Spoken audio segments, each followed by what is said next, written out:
Bismillahirrahmanirrahim. Assalamualaikum warahmatullahi wabarakatuh. Alhamdulillah an'ama bi ni'matil imani wal islam wassalatu wassalamu ala rasulillah wa ala alihi wa sahbihi ajma'in amma ba'd. Para pendidik yang dirahmati oleh Allah, insya Allah pada kesempatan ini saya akan memaparkan sedikit materi tentang Islamic worldview atau cara pandang kita terhadap dunia dengan perspektif Islam. Salah satu konsepnya adalah konsep adil. Insya Allah di sini saya akan menjelaskan konsep adil itu sendiri. Adil berasal dari bahasa Arab yang berarti al-adlu atau diartikan sebagai kesetaraan, kesamaan, atau menempatkan sesuatu pada tempatnya. Lawan dari kata adil itu adalah zulmun atau penindasan atau bisa dikatakan ketidakadilan gitu ya. Jadi zulmun itu menempatkan sesuatu tidak pada tempatnya. Jadi kalau adil itu kan tadi menempatkan sesuatu pada tempatnya. Nah, kalau zulmun ini az-zulm itu adalah kebalikannya. Nah, makna adil sendiri menurut Said Muhammad Naqib Al-Atas adalah menempatkan sesuatu pada tempat yang benar. Maksudnya ini mencakup apa saja gitu kan. Nah, mencakup apa saja sih? Yang pertama adalah pemahaman yang benar terhadap hakikat segala sesuatu. Yang kedua adalah penataan kehidupan sesuai dengan tatanan ilahi. Yang ketiga adalah menghindarkan atau penghindaran dalam segala bentuk kezaliman, baik itu dalam hubungan spiritual, intelektual, ataupun dalam sosial. Jadi intinya adil ini adalah suatu sikap yang sangat penting yang harus ada dalam segala aspek kehidupan. Adapun ayat-ayat yang terkait dengan makna adil atau perintah adil itu ada dalam surat An-Nisa ayat 58. Makna ayatnya menegaskan tentang pentingnya keadilan dalam menyampaikan amanah dan penegakan hukum tanpa memandang siapa yang terlibat. Yang kedua adalah di dalam surat Al-Maidah ayat 8. Makna ayatnya yaitu memerintahkan keadilan bahkan terhadap orang yang dibenci. Keadilan dianggap sebagai wujud ketakwaan kepada Allah.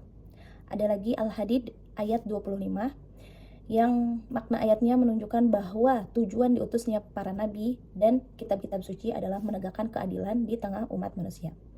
Ada lagi dalam surat An-Nahl ayat 90 yang makna ayatnya adalah Allah memerintahkan umatnya untuk senantiasa berbuat adil sebagai dasar dalam kehidupan bermasyarakat disertai dengan kebajikan dan perhatian kepada orang lain. Ada lagi dalam surat Al-A'raf ayat 29 yang berbunyi, katakanlah Tuhanku menyuruhku untuk berbuat adil. Maksudnya makna ayat di sini adalah keadilan merupakan salah satu bentuk perintah Allah kepada manusia sebagai bagian daripada keimanan. Nah, bagaimana tentang segelintir orang yang mengatakan bahwa Islam itu agama yang tidak adil karena membagi warisan laki-laki itu lebih besar daripada perempuan. Apakah seperti itu? Nah, dalam Islam sendiri kewajiban finansial atau tugasnya seorang laki-laki itu memang untuk wajib menafkahi keluarganya seperti istrinya, anak-anaknya, bahkan wajib menafkahi saudara perempuannya bila saudara perempuannya itu membutuhkan. Sedangkan perempuan itu tidak dibebani untuk menafkahi keluarganya. Artinya harta si perempuan itu pure untuk dirinya sendiri gitu. Nah, jadi dalam hal ini Islam sangat adil gitu. Bahkan Islam itu kan menganut prinsip keseimbangan. Islam itu menganut konsep keadilan. Ya, artinya memberikan hak sesuai dengan tanggung jawab dan kebutuhannya masing-masing. Nah, jika dilihat dari keseluruhan gitu ya, keseluruhan aturan warisan, ini sama sekali tidak mendiskriminasi perempuan gitu. Malah terkadang itu si perempuan itu seringkali lebih diuntungkan. Karena apa? Karena mereka menerima jatah bagian warisan, sementara kebutuhan mereka juga atau kebutuhan hidup mereka juga ditanggung oleh laki-laki, menjadi tanggung jawab laki-laki gitu ya. Nah, untuk itu Islam adalah agama yang menerapkan konsep adil gitu ya. Lalu studi kasus yang berikutnya adalah tentang opini bahwa laki-laki dan perempuan itu harus setara gitu. Apakah seperti itu gitu? Pandangan Barat sendiri menganggap perempuan itu adalah produk gagal ya. Sebagaimana pandangan mereka tentang Hawa bahwa kisahnya Hawa sendiri kan itu menjadi sumber masalah bagi Adam. Itu perspektif barat, itu pandangan barat gitu kan. Nah, sehingga muncullah opini bahwa apakah laki-laki dan perempuan itu harus setara? Maka jawaban kita sebagai seorang muslim bahwa laki-laki dan perempuan itu setara di hadapan Allah. Laki-laki dan perempuan itu hanya setara di hadapan Allah sesuai dengan surat Al-Hujurat ayat 13.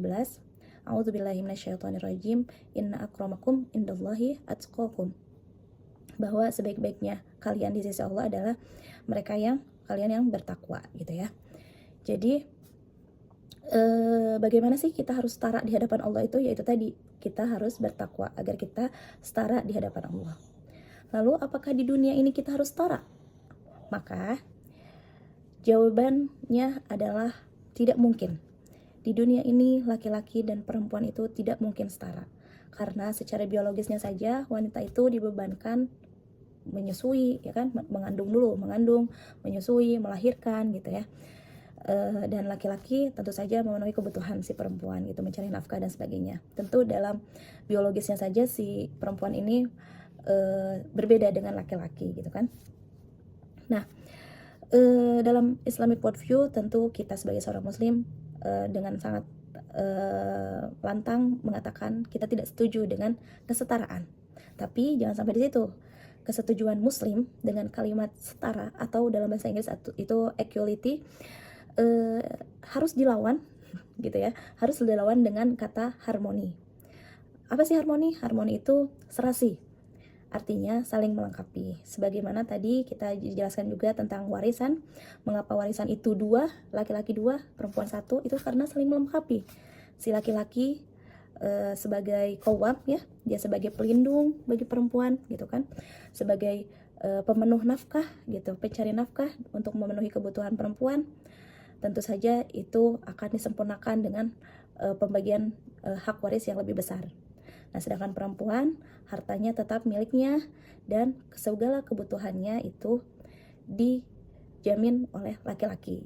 Nah, begitulah Islam memandang bahwa konsep adil dalam Islam itu adalah menempatkan sesuatu pada tempatnya sesuai dengan fungsi dan tugasnya masing-masing. Nah, mungkin itu saja yang dapat saya sampaikan. Kurang lebihnya saya mohon maaf yang sebesar-besarnya. Billahi taufiq wal hidayah. Wassalamualaikum warahmatullahi wabarakatuh.